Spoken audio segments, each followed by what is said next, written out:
BBMP news 9ಗೆ ಸ್ವಾಗತ. ಮೊದಲಿಗೆ ಮುಖ್ಯಾಂಶಗಳು. ಕುಮಾರಸ್ವಾಮಿ ಅವರೇ ಪಾಪ ಅಲ್ಲೇನು ಈಗ ಸಿಗ್ತಾ ಇಲ್ಲ ಅವ್ರಿಗೆ, ಯಾವ ಫೈಲು ಬರ್ತಾ ಇಲ್ವಂತೆ. ಕುಮಾರಸ್ವಾಮಿ 2 ವರ್ಷ ಏನು ಪ್ರಯತ್ನ ಇಲ್ಲ, ಕೂತು ಬೇಜಾರಾಗ್ಬಿಟ್ಟು ಈಗ ರಾಜ್ಯಕ್ಕೆ ಬಂದ್ಬಿಟ್ಟವ್ರೆ. ಅವರು ಅವ್ರ ತಾತ ಪಪ್ಪ ಅವರೆಲ್ಲ ಸೇರ್ಕೊಂಡು ಈಗ ಎಲ್ಲ ಪಕ್ಷನ ಕಟ್ಟಬೇಕು ಅನ್ನೋ ಒಂದು ಉದ್ದೇಶದಿಂದ ಮೈಸೂರಲ್ಲಿ 11 ಕಾನ್ಸ್ಟಿಟ್ಯೂನ್ಸಿ ಇದ್ರೆ 11 ಹೊಡಿತೀವಿ ಅಂತ ನೆನ್ನೆ ಮೈಸೂರು ಬಂದು ಹೇಳೋರು. ಇವರೆಲ್ಲ ಪಾಂಡುಪುರದಲ್ಲಿ ಕೂತ್ಕೊಂಡು ಪಾಂಡುಪುರದ ವ್ಯಾಪ್ತಿಗೆ ಸೇರಿರುವ ರೀತಿಯಲ್ಲಿ ರಿಯಾಕ್ಟ್ ಮಾಡುವಂಥದ್ದು ಎಷ್ಟು ಮಟ್ಟಿಗೆ ಸರಿ? ಎಚ್ ಡಿ ಕುಮಾರಸ್ವಾಮಿ ಅವರೇ, ನೀವು ಪಾಪ ನೀವು ಮುಂಚೆನೆ PhD ಮಾಡಿದ್ರೆ ಬಿಡಿ, 2-3 PhD ಇವ್ರು ಹೇಳಕ್ಕಿಂತ ಮುಂಚೆನೆ PhD ಮಾಡಿರುವಂತ ವ್ಯಕ್ತಿ ಇವರು. ಅರ್ಥ ಆಯ್ತೆ? ಹೆಂಗ್ ಬರುತ್ತೆ ಅಂತ ನಮ್ಮನ್ನ ಯಾಕೆ ಹೇಳ್ತೀರಿ? ಹೆಂಗ್ ಬರಲ್ಲ ಅನ್ನುವಂಥದ್ದಕ್ಕೆ ಏನಾದ್ರು ರಾಜ್ಯ ಸರ್ಕಾರದ ಹೊಣೆ ಅನ್ನುವಂಥದ್ದು ಯಾವ್ದಾದ್ರು ಒಂದು ಪೀಸ್ ಆಫ್ ಪೇಪರ್ ತಗೊಂಬಂದು ಹಿಂಗ್ ಮುಂದ್ಗಡೆ ಡಿಸ್ಪ್ಲೇ ಮಾಡಿ ನಂತರ. ಕುಮಾರಸ್ವಾಮಿ ಅವರೇ ಪಾಪ ಅಲ್ಲೇನು ಈಗ ಸಿಗ್ತಾ ಇಲ್ಲ ಅವ್ರಿಗೆ, ಯಾವ ಫೈಲು ಬರ್ತಾ ಇಲ್ವಂತೆ.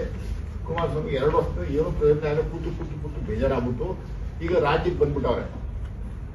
ಅವರು ಅವ್ರ ತಾತ ಪಪ್ಪ ಅವರೆಲ್ಲ ಸೇರ್ಕೊಂಡು ಈಗ ಎಲ್ಲ ಪಕ್ಷನ ಕಟ್ಟಬೇಕು ಅನ್ನೋ ಒಂದು ಉದ್ದೇಶದಿಂದ ಮೈಸೂರಲ್ಲಿ 11 ಕಾನ್ಸ್ಟಿಟ್ಯೂನ್ಸಿ ಇದ್ರೆ 11 ಹೊಡಿತೀವಿ ಅಂತ ನೆನ್ನೆ ಮೈಸೂರು ಬಂದು ಹೇಳೋರು.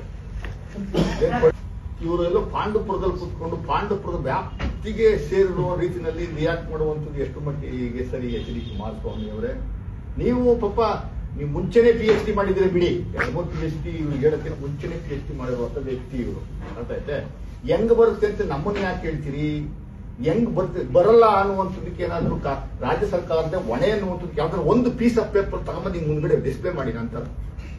ಕುಮಾರಸ್ವಾಮಿ ಅವರೇ ಪಾಪ ಅಲ್ಲೇನು ಈಗ ಸಿಗ್ತಾ ಇಲ್ಲ ಅವ್ರಿಗೆ, ಯಾವ ಫೈಲು ಬರ್ತಾ ಇಲ್ವಂತೆ.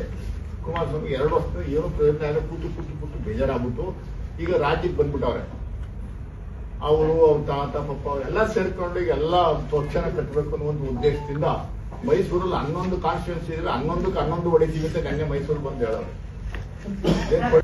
ಇವರೆಲ್ಲ ಪಾಂಡುಪುರದಲ್ಲಿ ಕೂತ್ಕೊಂಡು ಪಾಂಡುಪುರದ ವ್ಯಾಪ್ತಿಗೆ ಸೇರಿರುವ ರೀತಿಯಲ್ಲಿ ರಿಯಾಕ್ಟ್ ಮಾಡುವಂಥದ್ದು ಎಷ್ಟು ಮಟ್ಟಿಗೆ ಸರಿ? ಎಚ್ ಡಿ ಕುಮಾರಸ್ವಾಮಿ ಅವರೇ, ನೀವು ಪಾಪ ನೀವು ಮುಂಚೆನೆ PhD ಮಾಡಿದ್ರೆ ಬಿಡಿ, 2-3 PhD ಇವ್ರು ಹೇಳಕ್ಕಿಂತ ಮುಂಚೆನೆ PhD ಮಾಡಿರುವಂತ ವ್ಯಕ್ತಿ ಇವರು. ಅರ್ಥ ಆಯ್ತೆ? ಹೆಂಗ್ ಬರುತ್ತೆ ಅಂತ ನಮ್ಮನ್ನ ಯಾಕೆ ಹೇಳ್ತೀರಿ? ಹೆಂಗ್ ಬರಲ್ಲ ಅನ್ನುವಂಥದ್ದಕ್ಕೆ ಏನಾದ್ರು ರಾಜ್ಯ ಸರ್ಕಾರದ ಹೊಣೆ ಅನ್ನುವಂಥದ್ದು ಯಾವ್ದಾದ್ರು ಒಂದು ಪೀಸ್ ಆಫ್ ಪೇಪರ್ ತಗೊಂಬಂದು ಹಿಂಗ್ ಮುಂದ್ಗಡೆ ಡಿಸ್ಪ್ಲೇ ಮಾಡಿ ನಂತರ.